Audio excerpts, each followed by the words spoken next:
Hey guys, it's Christine. I'm sorry I sound like a dude today. I have to say, I'm a little bit hungover still from this kick-ass wedding we went to last night. Um, I'm a bougie wine asshole, and I only drink like certain kind of wines that I like because, like I said, I'm an asshole. So I had to drink vodka all night, which is maybe not the best call. But anyway, too bad. I'm sorry I sound like a dude today, but fuck it. So what I thought was super cool last night about going to a wedding, is, it makes me realize how blessed I've been in my life. Blessed to have a good childhood upbringing, blessed to have had, a successful college career and good education and all those things. And, I've had a great marriage. I have great kids. I'm like, my cup really runneth over. But don't worry, I'm not going to be too serious. Don't get freaked out.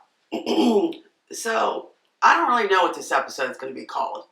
But when I was like taking notes and stuff, I was like, let me think about all these unlucky things or not the greatest things that have happened in my life, but that, I can still kind of realize like shit happens to us all the time.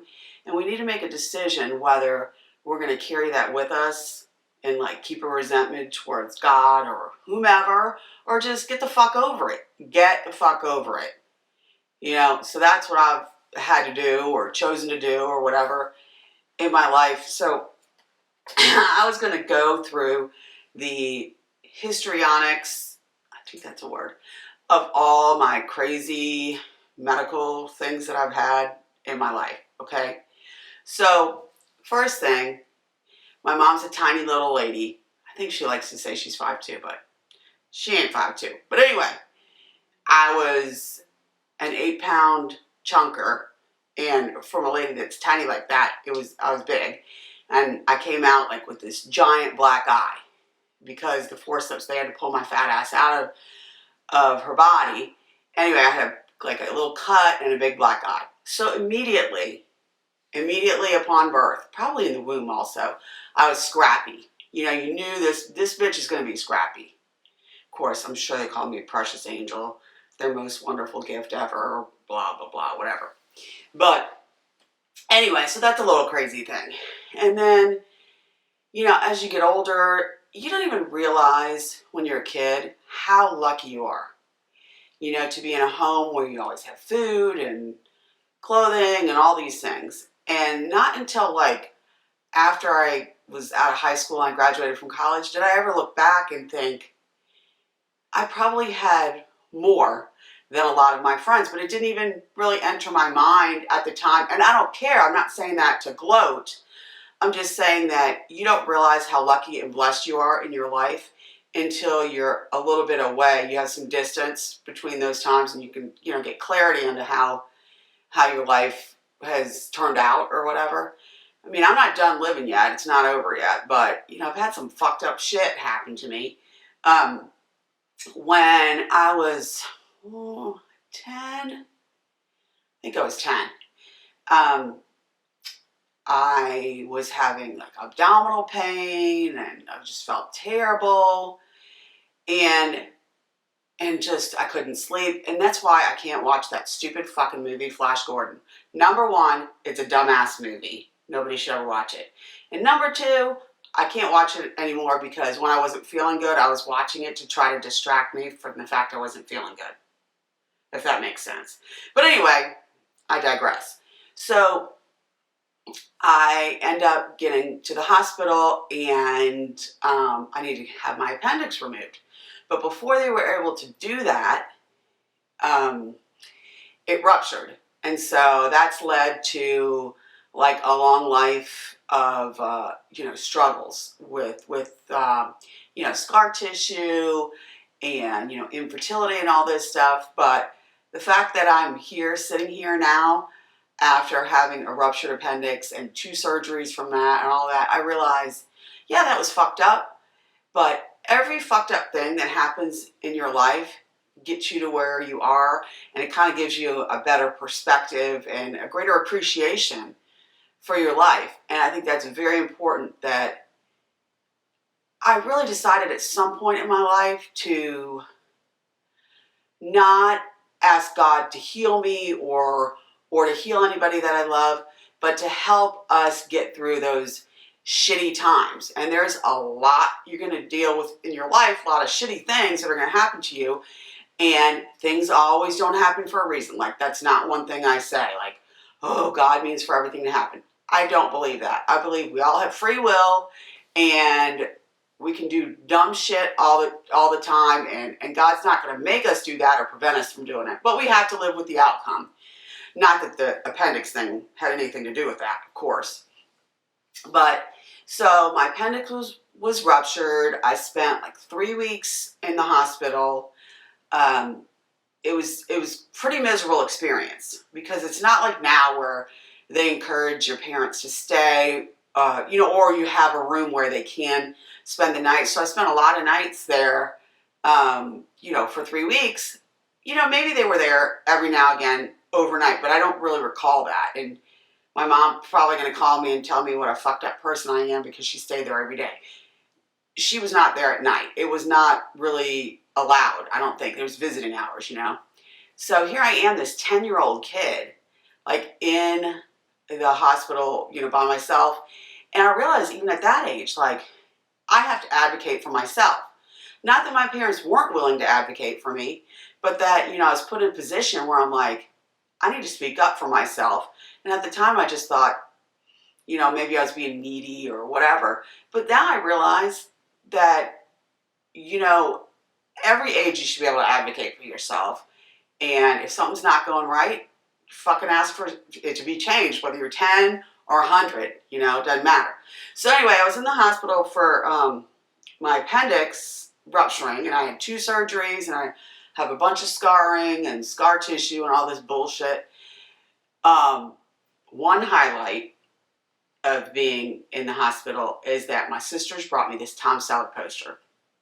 They knew I fucking love this dude. So he was definitely my first big crush, like, on any celebrity or whatever. And as my friends, we were going through, like, kind of the end toward elementary school and middle school, they all had crushes on, like, the normal, like, teenage guys or slightly older than us at the time, But I loved Tom Selleck. I mean, that dude is still hot. I mean, he's over 80 and he's still hot.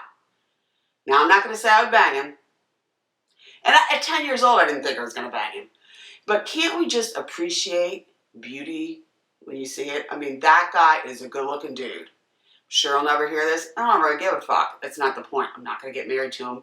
I'm happily married, so I don't care. He's hot, and the show Magnum P.I. was funny. And I remember watching 3 episodes of that show when I was in the hospital. And I looked forward to it. Like, I had no idea at 10 years old that I'd be in the hospital for 3 weeks. But at that time, they actually had better TV on than they do now. Like, every channel sucks now. But then you could actually find shows to watch. And I got to know my roommates. Like, I had this one roommate who I don't know what she was in the hospital for with certainty. But looking back, I think she had some kind of drug addiction. So here I am, 10 years old, in this room with, like, a recovering, I don't know if she had OD'd or whatever. Who knows? But I mean, that's some crazy shit. But I just talked to her like I would talk to anybody else. I didn't know at the time, like, what was troubling her or whatever. So we just had, some little chit-chatty conversations.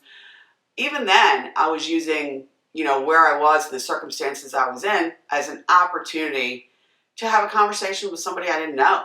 And gladly, because I was lonely there by myself. And I'm like, why wouldn't I talk to her?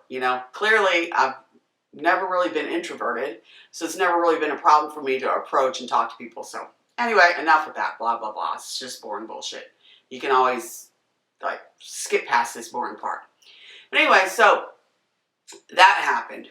And then when I graduated from high school, some quack doctor convinced my parents that I needed TMJ surgery. Maybe I did, maybe I didn't.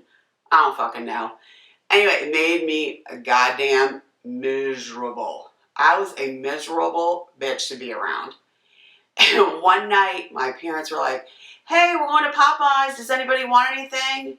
And I went into a psycho rage because I'm like, I can't put chicken in a blender and drink it through a straw because at that time, that's all I was able to do. You know, this is bullshit. This was a diet the hard way. The hard way. But what I learned from that as well, you know, when my oldest daughter, they were like, oh, she needs jaw surgery. And I'm like, no fucking way. I'm going to let her to get to, you know, 21 or older and make those decisions for herself because I don't even think I was even fully grown at the time. But my parents had been, you know, convinced and talked into that I needed this surgery at 17 years old. And maybe it was the right thing to do. Maybe it wasn't. I certainly talk a lot and I'm able to talk still. So maybe it's thanks to that TMJ surgery. I don't fucking know. But anyway, so I went through that. And then, you know, Michael and I were dating and we got married and all this stuff. And, you know, pretty soon after we got married, you know, even before we got married, we were like, oh my God, we want fucking kids. We want kids. You know, I had helped another family who I'm still very close to raise their children, kind of like a nanny, a really poorly paid nanny, by the way. But I tell them now that I still can enjoy their retirement benefits, which is staying at their house in the French Quarter for free and all this other stuff. So anyway, I'm off on a tangent again, as per usual. But what was my fucking point? Oh, yeah, kids. So we wanted to have kids and we were looking forward to that. And, you know, I was only 26 and I'd gone to my general practitioner and she's like, oh my God, you've only, you know, been trying for a year or whatever. And I'm like, listen, lady, I feel like a goddamn prostitute. Like a prostitute who's not even enjoying her job. I mean, I guess, do prostitutes enjoy their jobs? Anyway, I don't fucking know. But it just became a chore. No offense to Michael. I love him very much. But when you feel like, oh my gosh, we have to do it this day, this day, this day, he thought he won the fucking sex lottery. And I thought, I'm going to blow my goddamn brains out because, I mean, my vagina needed a 401k. I was fucking exhausted. I wish I had a retirement plan for my vagina to be rich by now. But anyway, I digress. Again, as per usual. So I had to go through fertility. So I, you know, when they went in there to do this exploratory surgery for fertility, they discovered two things. I had terrible endometriosis and I had a ton of adhesions or what they call scar tissue from the ruptured appendix. And, you know, when I was in the hospital with my appendix ruptured, I did not know how close I was to dying. Like, you don't know those things when you're 10, and certainly nobody tells you. I'm just, at the time, just know I totally felt like shit and didn't know. So the fact that I survived that and I had adhesions or whatever and we had to deal with that, I don't blame anybody for that. I mean, my appendix ruptured. What are you going to do? Bitch about it your whole life and focus on it your whole life? Absolutely not. So we go through all this fertility and, you know, this is going to sound sappy and I really hate that part about myself. I kind of don't, but you know what I mean. It makes me sound like a puss. But Michael was so supportive. So supportive. He's like, listen, if we can't have a baby, we can steal one, we can adopt one, we can do all these things, whatever. And he really was my rock and is to this day. So that, I would say, it, you know, besides my children, of course, came out as a super positive thing for, you know, 3 years into our marriage, realizing, as I had realized, you know, before we got married, that this dude is my fucking rock. He's the greatest blessing in my life. And my kids are probably going to be mad because I'm not saying them, but if I didn't have him, I wouldn't have those things as well. So I'm very thankful for that. So it's kind of weird how shit can happen to you in your life and you turn around and see it kind of I don't really believe in that shit was meant to happen or I was meant to suffer or anything. But if you're introspective, you can really realize, like, shit, I hit the husband lottery with this dude that fully supports me in my journey and our wantingness to have a family together. So, after the first surgery, I had my oldest daughter, my beautiful daughter Reagan, and then I had to go through for more fertility stuff with Grant, but obviously I had Grant. And in between Grant and Riley, I had to have my gallbladder removed. I mean, like, what organs by the end of my life am I going to even have left in my fucking body? I just don't know. I mean, as long as I guess I have my heart, lungs, and I can still take a shit, I guess I don't really need much else. I don't know. Anyway, what was my fucking point? Oh my God, it's so hard to do a podcast and have ADD. And it's undiagnosed, which my husband says, you don't have ADD or whatever, ADHD. You just need to learn how to pay attention. Listen, fucktard, that's what it means.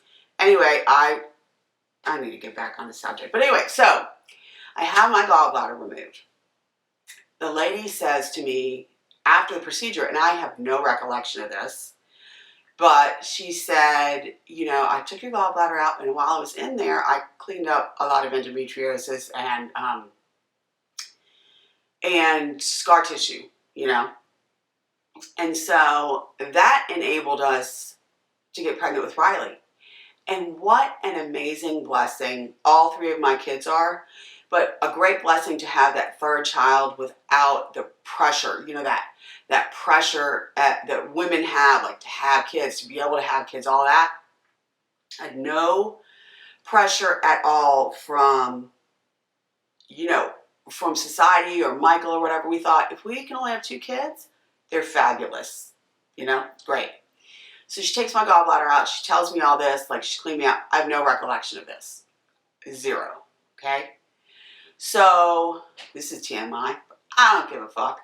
So, men are. They wake up horny. They're cranky all day. They're horny. They go to sleep. They're horny.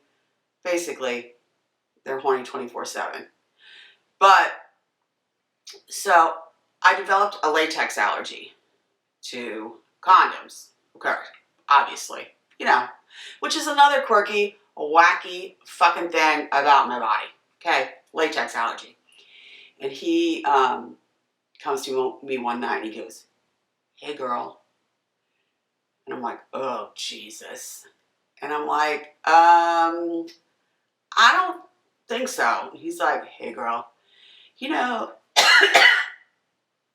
oh, excuse me, we can't get pregnant on our own. So let's just fuck." So, okay, Riley, I know you wanted the story of you being conceived to be like this precious romantic thing, but I don't really think it was. We had 2 other small kids in the house, so it was like not the greatest romance story, but just because it's not romantic doesn't mean it wasn't a love story, which it is.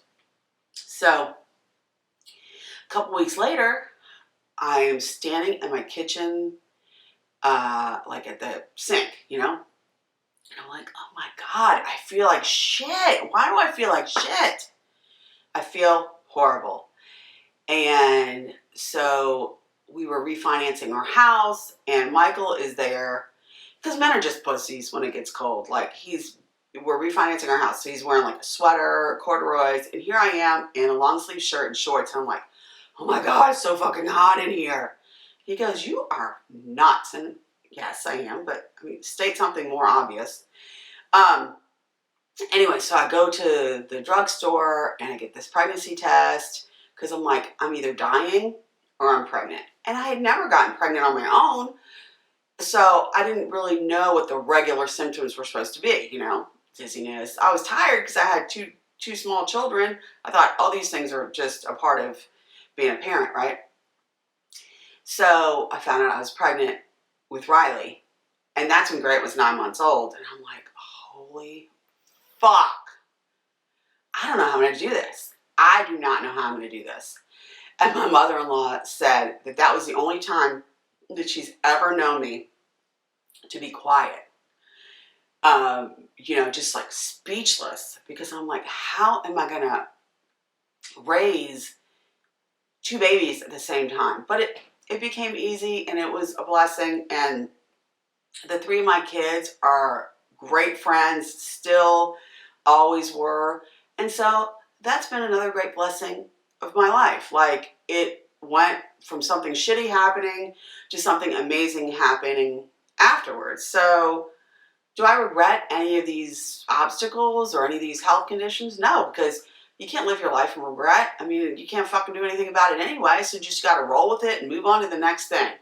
So that's what I try to do.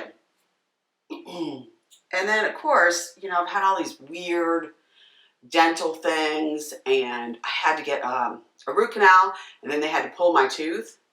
Okay, I look like a fucking hillbilly. No offense to hillbillies. Hillbillies are lovely. They may or may not have all their teeth. But anyway, so for 7 fucking months, I had like a fake tooth.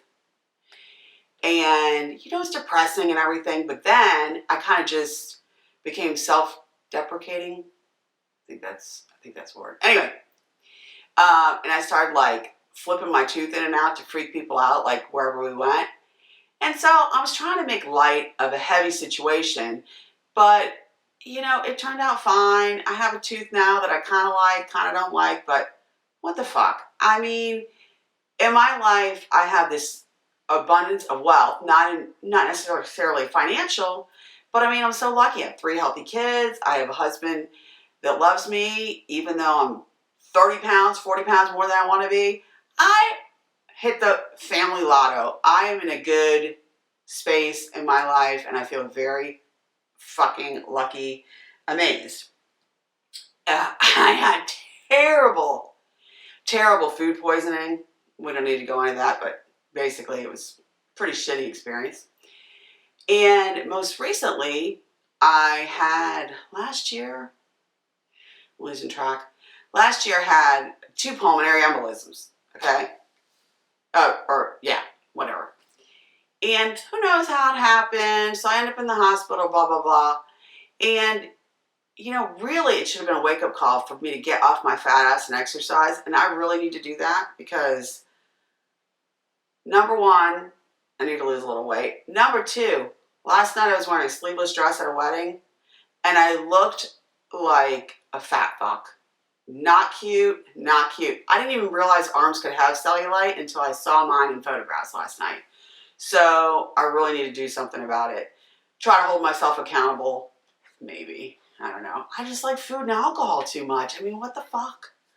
I mean, I don't know. Anyway, so all this stuff, when you go through these crazy things in your life, I mean, I've obviously had, personally, I'm just talking about what I've been through personally, not the health stories of anybody else or other sad things that have happened. I've had other losses in my life, where I've had loved ones pass away and stuff, but really I'm just trying to, today, just kind of focus on all this crazy shit has happened to me.